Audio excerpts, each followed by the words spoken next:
was to the Corinthians. I couldn't remember who Paul was speaking to. But he could well have been speaking to each and every one of you, talking about the love that was exchanged between Paul and the Corinthians, and the Corinthians and Paul. So it was mutual. It wasn't a one-way street. It was one giving and the other, I was going to say grasping, but it was a two-way street. So that's a lovely image that came into my mind as that passage from Corinthians was read.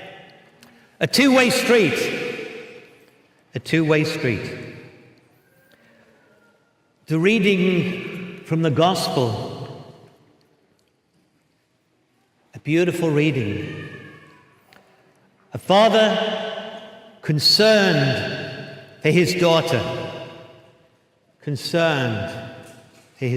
because of her illness.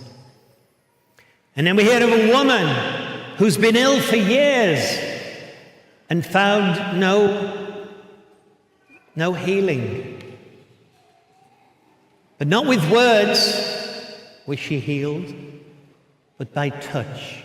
And there is something beautiful about when humans touch one another, physically and literally.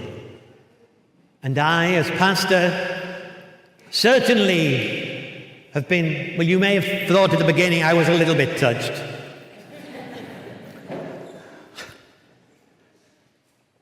But so many of you have touched my heart by your faith, your witness, your love, your enthusiasm.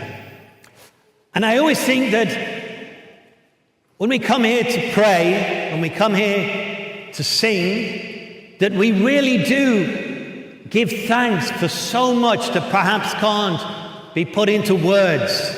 And how lovely to have so many different instruments helping us praise God on this day. This was a day I could never imagined 18 years ago. But 18 years has been a time for each and every one of us to grow. I was thinking about that wonderful touch that poor woman had, that Jesus responded to. Who touched me? Sensitive to her need. Sensitive to her need. And so I thank you that you have been so sensitive to my needs, because I'd never been a pastor before. And actually one friend did remind me I never wanted to be. But I take it back. I will be eternally grateful that I've been your pastor for 18 years, and eternally grateful that you've been fellow pilgrims with me, supporting one another, touching each other. And the power of touch is extremely beautiful. This is what a doctor called Rachel Naomi Raymond said. In her book, she talks about kissing the boo-boo.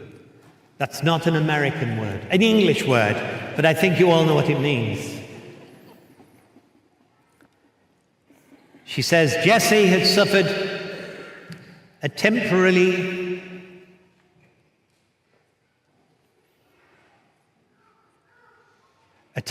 bowel obstruction from adhesions that had been caused by the radiation used to treat her cancer.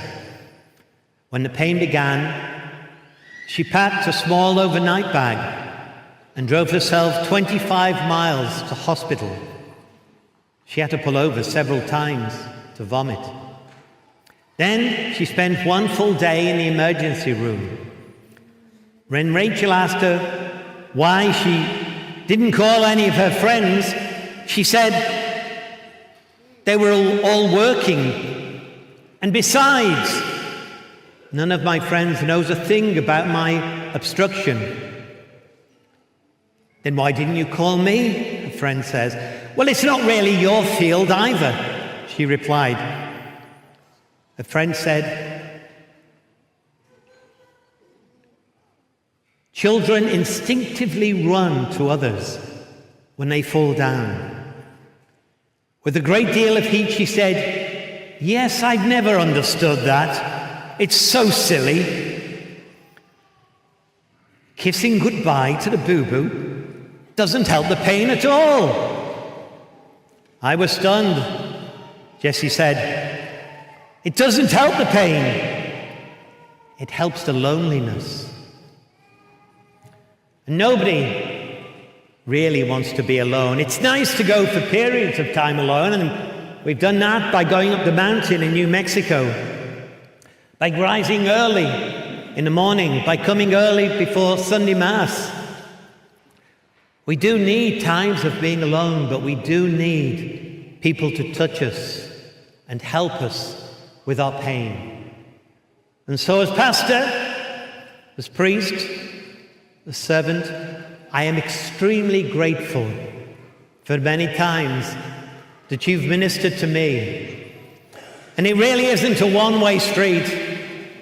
It's definitely two-way. Seeing you with your children, seeing you with your seniors, seeing you when you do seek help.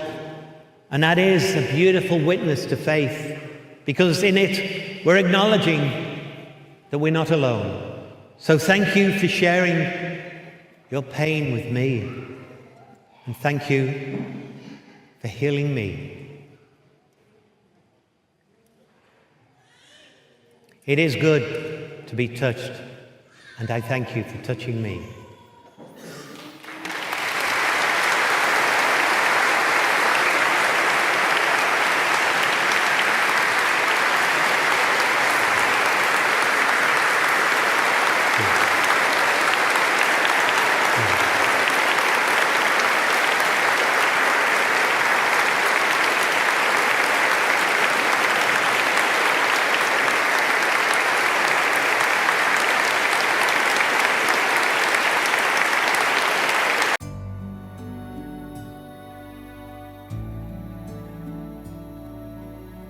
Please like, subscribe, or comment below.